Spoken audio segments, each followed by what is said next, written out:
Mes chers concitoyens, bonsoir. Merci d'être présents ce soir pour ce huitième point. Huitième point, 2 mois. Mes pensées vont comme toutes les semaines d'abord à nos malades, à leurs familles. Sachez que nous pensons à vous. La pression sur notre système hospitalier et de santé est moins importante et c'est grâce à vous. Je salue le docteur Philippe Culling qui a accepté de revenir nous voir pour nous parler du Covid-19 d'un point de vue médical et surtout de répondre à vos questions que vous vous posez. Je vous rappelle, pour vous poser vos questions en direct, il suffira de les taper sur Facebook. Elles apparaîtront. Nous allons d'abord faire un point général, ensuite répondre aux questions posées par mail et ensuite aux questions sur Facebook. Reichstätt, semaine 1, confinement, déconfinement.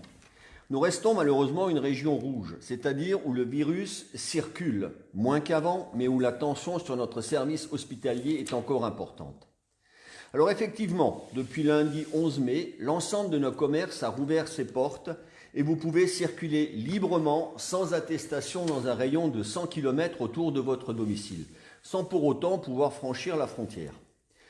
La mairie, l'ouverture au public est ouverte, mais uniquement sur rendez-vous et appel téléphonique préalable. À cette fin, si vraiment on ne peut pas faire autrement, le contact physique s'avère absolument nécessaire, les différentes demandes devront être prioritairement faites par téléphone ou par courriel. Comme ça, les agents sont au courant de la raison à laquelle vous venez. Ensuite sera privilégiée la transmission des documents par voie numérique. De même, par exemple pour l'urbanisme, les demandes d'informations et de documents se feront par voie électronique ou téléphonique. Le dépôt des permis de construire, de déclaration préalable, se fera soit par la voie postale, soit alors vous pouvez les déposer en mairie dans la boîte aux lettres.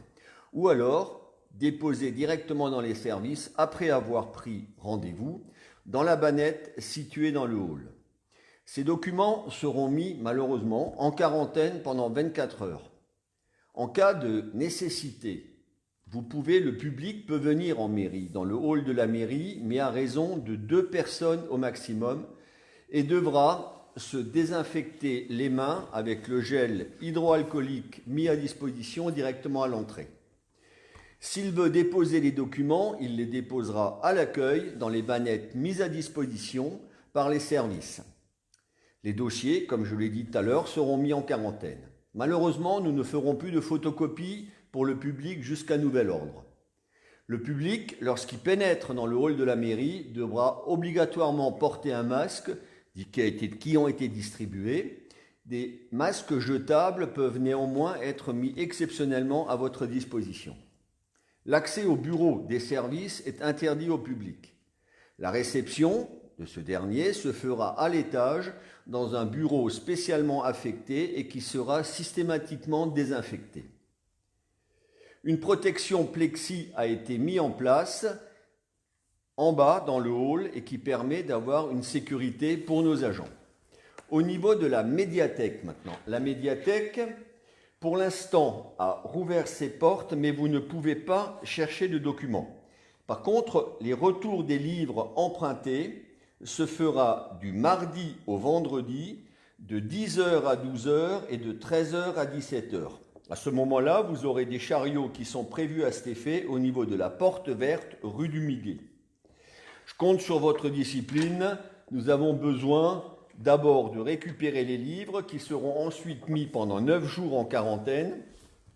Et la prochaine phase, que nous espérons assez rapide, c'est de nouveau avoir un contact avec vous et vous pourrez chercher vos lectures. Ensuite, ce qui change pour vous depuis lundi, vous n'avez plus besoin d'avoir sur vous une autorisation de déplacement. Vous pourrez vous déplacer dans un rayon de 100 km autour de votre domicile.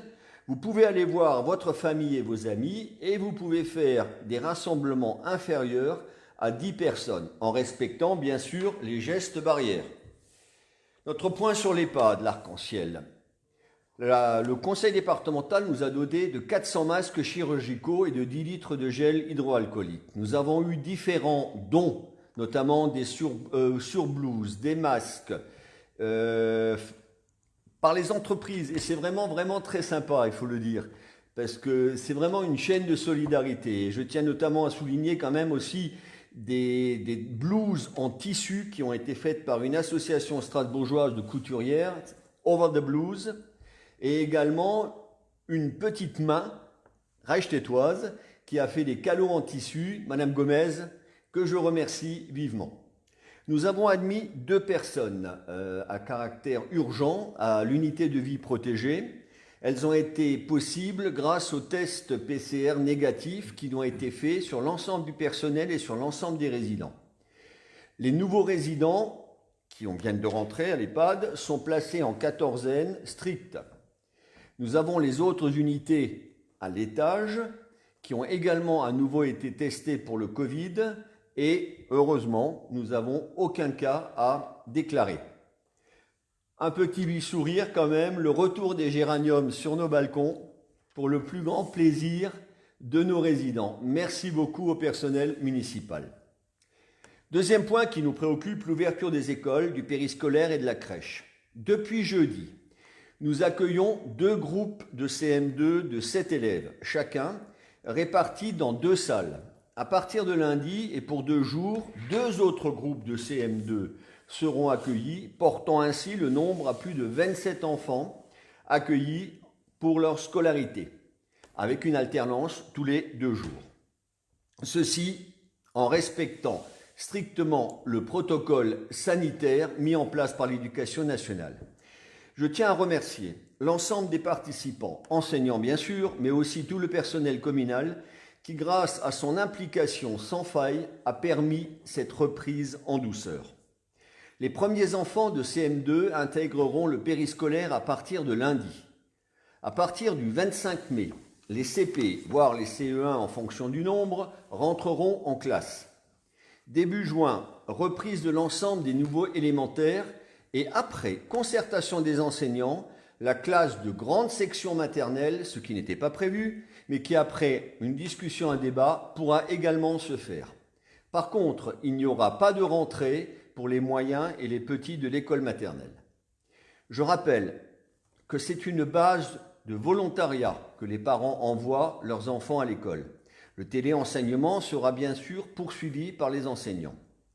Nous ferons un point enseignants, parents délégués en vue de préparer la rentrée CP-CE1. Au niveau du périscolaire, comme je l'ai dit, nous accueillerons tous les élèves qui seront scolarisés. Nous définirons les plages horaires en fonction des demandes des parents. Le protocole sanitaire ne nous permet pas d'envisager une restauration scolaire normale. Les élèves devront donc prendre un repas tiré du sac en salle de classe. Nous étudions avec notre prestataire la possibilité de livraison de repas froids, mais vous comprenez bien que ceci est conditionné par un nombre minimal de repas. L'accueil en périscolaire après le temps d'école se fera par nos agents, mais dans les salles de cours. Malheureusement, vu le protocole sanitaire obligatoire et très contraignant, nous n'avons pas pu créer un groupe multiniveau au périscolaire. En effet, on nous interdit de mixer les groupes. La crèche coccinelle a commencé à accueillir les enfants durant cette période. La semaine, à compter du 18 mai, elle accueillera 7 enfants à temps plein. Nous pourrons bien sûr revenir sur tous ces points dans vos questions. Le point 3, que vous attendez également, le point sur les masques. Vos élus du conseil municipal ainsi que les bénévoles distribuent les masques en ce moment. La deuxième livraison, c'est-à-dire la deuxième moitié de la population. Notre collaboratrice Florence Piel, depuis hier en mairie, organise la deuxième phase de cette distribution. Ces masques vont être distribués avant dimanche soir, dans vos boîtes aux lettres, et correspondent à la deuxième moitié de la population. La première moitié a déjà été dotée la semaine dernière. Nous devrions donc avoir doté l'ensemble des habitants de notre village d'un premier masque. Répète, cette distribution se faisant sur la base du fichier taxe d'habitation, nous aurons forcément une marge d'erreur. Donc si votre dotation ne correspond pas au nombre de résidents du foyer, merci de nous envoyer un mail à l'adresse suivante courrier@reichstett.fr ou nous téléphoner au 03 88 20 02 26. Vous aurez alors la possibilité de récupérer des masques pour ces personnes, mais sur présentation d'un justificatif de domicile. Ceci est votre première dotation. Il y aura une deuxième distribution vers la fin mai, dès que nous réceptionnerons les masques du conseil départemental. Mes chers amis, ces masques nous ont été livrés sous enveloppe. Leur provenance, le pôle textile d'Alsace. Ils sont aux normes AFNOR et la deuxième livraison n'est pas identique à la première. En effet, les premiers masques livrés sont blancs. Ceux-là sont bleus avec des élastiques. Mais croyez-moi, nous avons demandé, l'effet est le même. Ils ont pour objectif de nous protéger et de vous protéger. Au niveau des activités, ce qui ne sera pas encore autorisé, tous les sports en salle, même individuels, la baignade et la plage au plan d'eau, tous les entraînements ou matchs de sport collectifs à l'extérieur comme à l'intérieur. Pas de rassemblement de plus de 10 personnes et pas de manifestations culturelles ni cultuelles. Par contre, ce qui est autorisé, vous n'aurez plus besoin, je l'ai déjà dit, d'avoir sur vous une autorisation de déplacement. Vous pourrez vous déplacer dans un rayon de 100 km autour de votre domicile. Vous pourrez aller voir votre famille, vos amis, faire des rassemblements en respectant bien sûr les gestes barrières et de moins de 10 personnes. Toutes les activités de pleine nature individuelles se situant dans ce rayon de 100 km sont autorisées. J'ai signé cette semaine 3 arrêtés autorisant 1. La pêche sportive au plan d'eau, 2. La pratique de la pétanque en extérieur, ainsi que la pratique du tennis en simple à l'extérieur. Le respect du protocole sanitaire s'impose. Ces arrêtés sont disponibles sur le site de la commune ou sur Facebook. Je vous invite à les lire et surtout à prendre contact avec les dirigeants des associations qui gèrent les sites. Pêche, tennis, pétanque. Mes chers concitoyens, nous n'avons pas encore gagné notre combat contre ce virus. Aussi, je vous en prie, respectez les consignes. Et cela est important. Respectez les distances et les gestes barrières. Et lorsque vous vous rendez dans des lieux fréquentés, portez vos masques. Portez-les, les masques, maintenant. Et je pense qu'on y reviendra pendant les questions. Et je donne maintenant la parole au docteur Culling pour faire un point santé. Merci, Jo. Effectivement, nous n'avons pas encore gagné. Et on en prend conscience vraiment tous les jours. Bon, il y a quand même des bonnes nouvelles, beaucoup de bonnes nouvelles quand même. On est en déconfinement depuis maintenant le 11 mai. Je rappellerai très rapidement les vertus du confinement. Effectivement, avec une baisse importante des infections à Covid.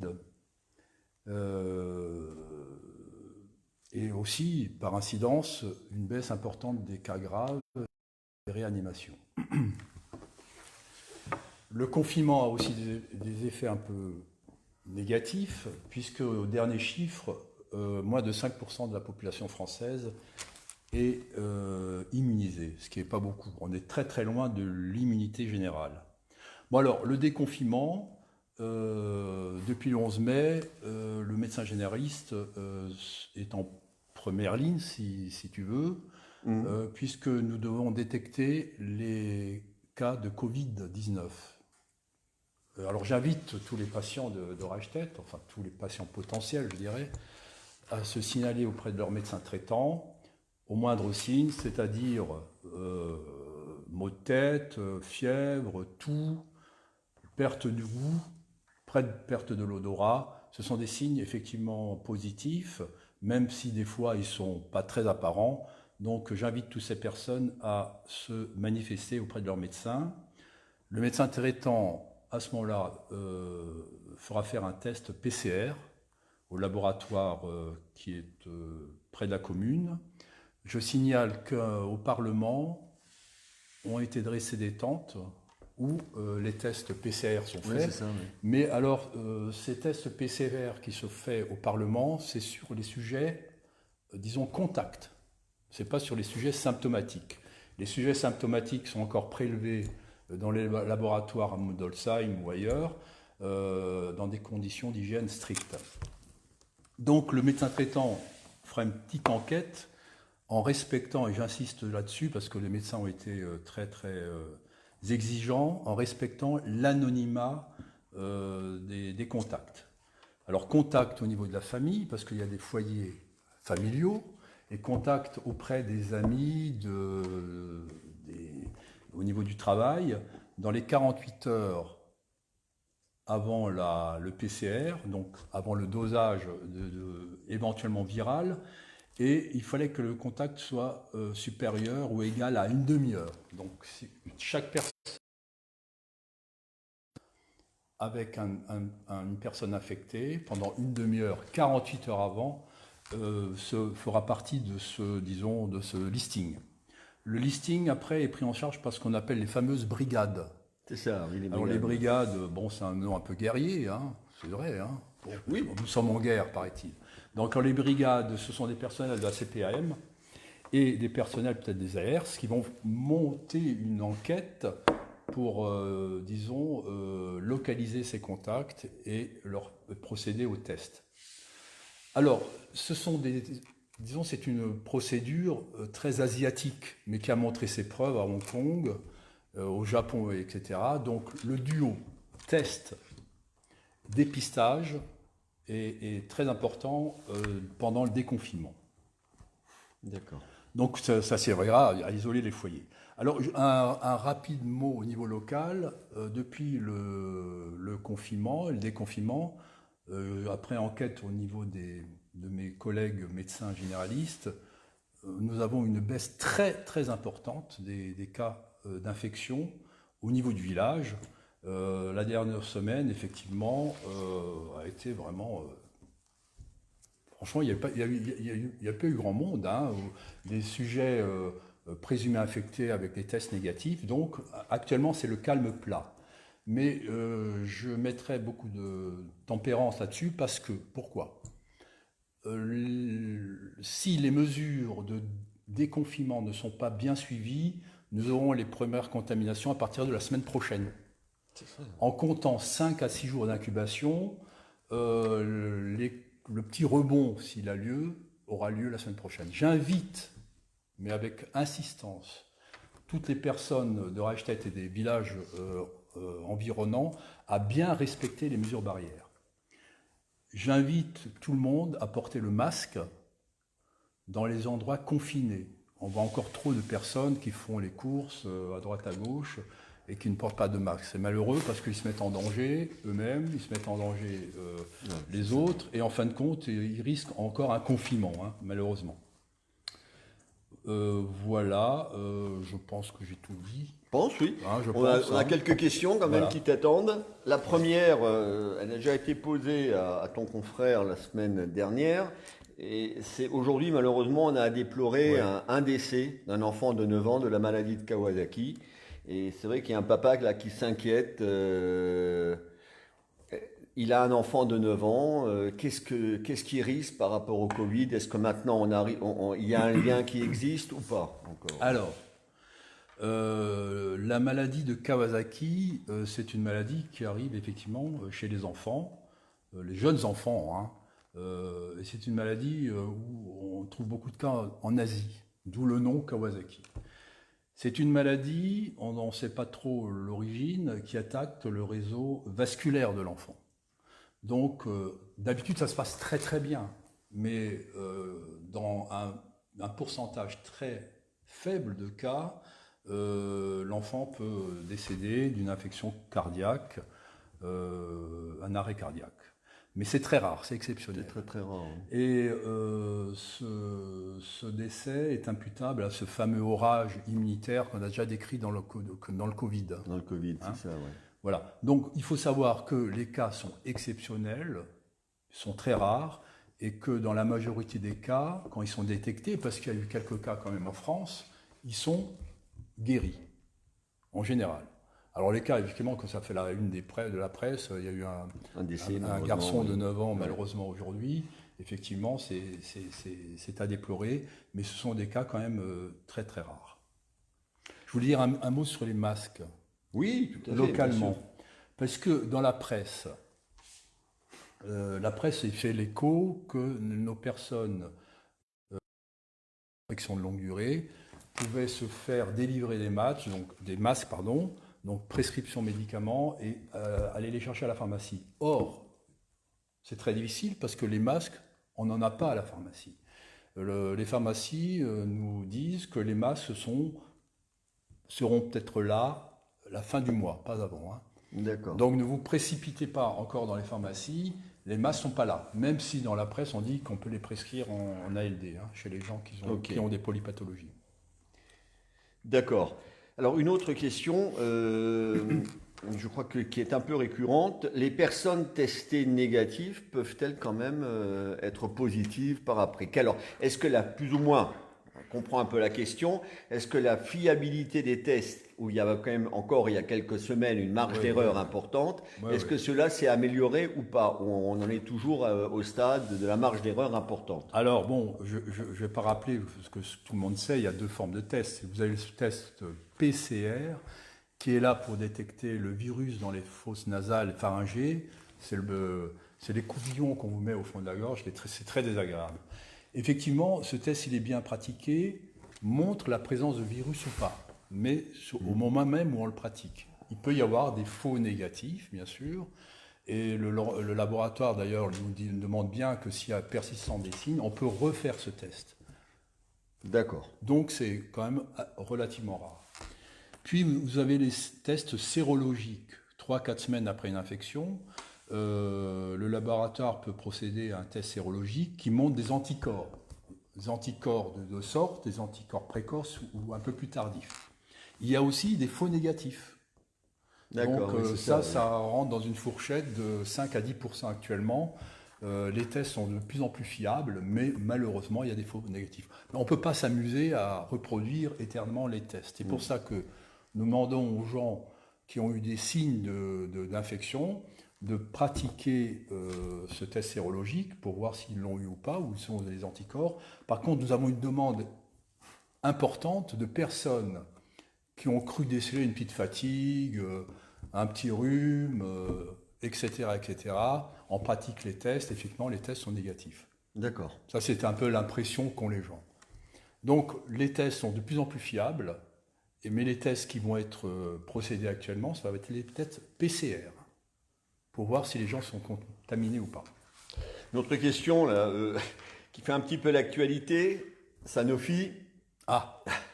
Sont-ils vraiment très proches de trouver un vaccin ou est-ce que c'est des effets comme effets pub? Oui. Alors, il faut savoir que la recherche française dans les vaccins est une des meilleures au monde.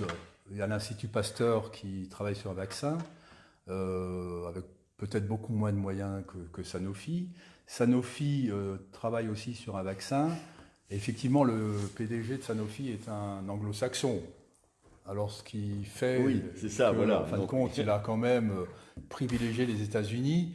Il a un peu il a secoué le cocotier, ce qui fait que la communauté européenne va mettre de l'argent aussi au niveau de l'élaboration de ce vaccin. C'était peut-être une attitude concertée de ce PDG. Enfin, quand l'Europe un peu s'est mobilisée, et Sanofi dit que le vaccin, ça ne sera pas avant 18 mois de toute façon.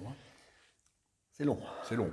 L'Institut Pasteur travaille sur un autre vaccin à base du virus de la rougeole. Et la recherche sur l'injection de plasma, il y a des nouveautés ou... Alors l'injection de plasma fait partie des traitements des personnes qui sont en Donc là, c'est plus un réanimation. vaccin, c'est une thérapie. C'est une thérapie. D'accord. Parce qu'on injecte le plasma des gens infectés, mais c'est une thérapie qu'on fait quand les gens sont en réanimation. C'est un peu un traitement de la dernière chance. On n'a pas encore les résultats des études. Ça serait pas tardé. Ce qu'il faut rappeler aussi à nos habitants, c'est de ne pas négliger d'aller voir les médecins spécialistes les cabinets sont ouverts. Absolument. Et il faut surtout pas avoir peur d'y aller. Ce sont des professionnels de la santé. ils savent prendre les précautions nécessaires, donc Oui, cardiologue, etc. Allez-y, hein, il faut faire parce que les pathologies secondaires sont quand même encore très importantes. Enfin, Ah oui, je veux mais dire que sont même plus importantes que le Covid. tout à fait, tout Ben à voilà. fait. Nous avons observé une baisse de la fréquentation des cabinets médicaux, effectivement. Et il faut savoir que nous prenons toutes nos précautions dans les cabinets médicaux, que ce soit des médecins généralistes ou spécialistes, pour les gens qui sont infectés par le Covid, puisque nous travaillons avec ces personnes-là par télémédecine, exclusivement, et nous travaillons, nous, généralistes, plus que sur rendez-vous, ce qui nous fait détecter les gens infectés, et nous pouvons les traiter par télémédecine. Et je salue encore une fois le réseau des infirmières qui vont au domicile de ces gens infectés et qui les surveillent 2 fois, 3 fois, 4 fois par semaine en prélevant les constantes, tension, saturation et fièvre. Et vraiment, cette collaboration entre médecins et infirmières optimise cette lutte contre le Covid. Non, c'est une question que moi je vous poserai rapidement parce que je l'ai découverte dans les médias. Maintenant, on parle de faire, je dirais, de faire détecter le Covid-19 par nos amis à 4 pattes, les chiens. Ah oui, j'ai vu ça. J'ai vu ça ce matin. Ouais, j'ai vu ça. Ouais. Donc, ça, c'est rigolo, ça. Ouais, ça Mais va t'as un être chien, assez- Jo, tu pourrais peut-être... Oui, je pourrais. Hein. Hein, tu pourrais... Bon, Donc, on passe au... effectivement, Ouais. c'est... Pourquoi pas? Pourquoi Enfin, pas? Bien. bon, ça explose dans tous les sens. Alors, les questions maintenant un petit peu d'ordre général. Savez-vous quand est-ce que les oubliés qui se sont signalés à mairie concernant la livraison de masques seront livrés? Donc, je vous rappelle, la livraison des masques se fait sur le fichier de la taxe d'habitation. Nous avons donc reçu une première dotation la semaine dernière correspondant aux lettres de rue. Tu es allé de A jusqu'à G. Nous avons eu hier l'autre moitié de la dotation qui allait maintenant jusqu'au W, rue de la Vancenot. Et nous avons eu un surplus également qui a été livré. Donc maintenant, nous allons pouvoir livrer les personnes des foyers qui n'ont pas été répertoriés lors du premier passage. Donc vous les aurez pas ce week-end, mais début de semaine prochaine. Si vous êtes fait signaler, on va vous les livrer. Pour la maternelle, les 2 autres jours, les enfants, on en fait quoi? Je peux comprendre votre problème, mais je crois que là aussi, les enseignants et nous sommes tenus d'appliquer le protocole sanitaire que nous a mis en place l'État. Nous ne pouvons donc pas accueillir l'ensemble des enfants. Nous devons répartir ces enfants par groupe dans des salles bien précises. Pour cela, il faut disposer du personnel.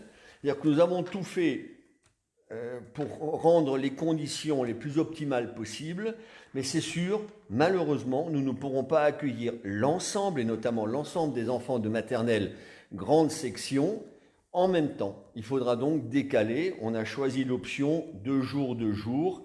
Je sais que ce n'est pas ce que vous attendez, mais il faudra trouver une solution parce que, voilà, c'est mieux que rien, mais ce n'est pas encore la perfection. On va voir ce qu'on peut faire en septembre. Bonjour, y aura-t-il une possibilité de garde le matin? Car apparemment les horaires sont décalés le matin. Effectivement, vous avez dû avoir un courrier de la part du directeur de l'école élémentaire vous annonçant un décalage au niveau de la rentrée, puisque nous aurons une possibilité maximale d'accueillir 80 élèves sur l'ensemble des groupes de primaire. Et cette rentrée sera décalée à peu près toutes les 10 minutes. On étudie la question et on mettra sûrement en place, peut-être avec le Périsco, un accueil. Alors, n'oubliez pas la zone comme la rue de Picardie. Écoutez, si vous êtes dans le fichier, il n'y a pas de souci, vous serez livré, madame. Bon, la même question, les oubliés de la liste qui se sont signalés seront livrés. Oui, vous serez livrés. Dès qu'on a terminé de distribuer l'ensemble des enveloppes, avec ce qui reste, on mettra sous pli et on vous livrera.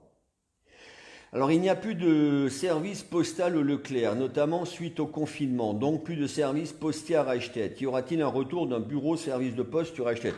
Alors ça, c'est malheureusement pas de ma compétence, hein. Ce n'est pas moi qui l'ai fermé, je l'aurais bien volontiers laissé ouvert. C'est malheureusement une volonté de la Poste, comme d'ailleurs dans de nombreux autres villages.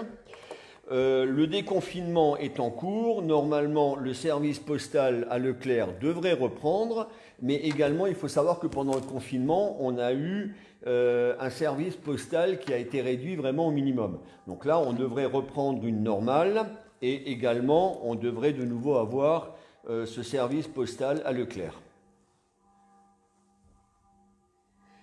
Mais pourquoi faire ça que des matinées ou des après-midi? Faire quoi? Si c'est, je pense, scolaire, si vous pouvez compléter votre question, ça serait sympa. Ah, pourquoi pas faire ça avec l'accord des parents entre matin sur semaine ou après-midi sur la semaine? Écoutez, ça vous me posez une question, mais qui est surtout de l'ordre de l'éducation nationale des enseignants. C'est des enseignants qui choisissent après débat ce qui est le mieux pour les enfants. Je vous rappelle que de toute façon, les groupes, c'est des groupes qui sont formés en fonction du niveau, mais c'est pas du tout. Votre enfant peut se retrouver dans un groupe de CM2 par exemple, mais pas avec la classe qu'il a l'habitude de fréquenter, ou peut-être pas avec le professeur des écoles qu'il a l'habitude d'avoir. À situation exceptionnelle, on met en place des situations, des réponses qui ne sont sûrement pas parfaites, mais on met en place des réponses. Les masques reçus sont-ils adaptés aux enfants? Je te laisse répondre, Philippe, mais nous avons eu que des tailles uniques et des tailles adultes. Oui, oui, bon, on peut. Voilà. Donc, oui, bien sûr. Les enfants peuvent les mettre. Tout à fait. Hein. Juste pour votre information, au niveau des écoles, nous avons été dotés, enfin les écoles ont été dotées de masques dits pédiatriques pour les enfants qui présenteraient des symptômes fiévreux, etc. Voilà. Avons-nous encore des questions? Et j'en profite pour remercier chaleureusement Nicolas, oui, notre délégué à la communication, qui grâce à lui organise techniquement toutes ces séances. Bravo Nico. Bravo, bravo. S'il n'y a plus de questions, je vous souhaite un bon week-end. Je vous donne bien sûr rendez-vous à la semaine prochaine où nous ferons le point sur la rentrée CE1, CP. Et notamment également, on abordera les maternelles et bien sûr, on fera le bilan de la distribution de masques. Merci Philippe, bon week-end. Merci.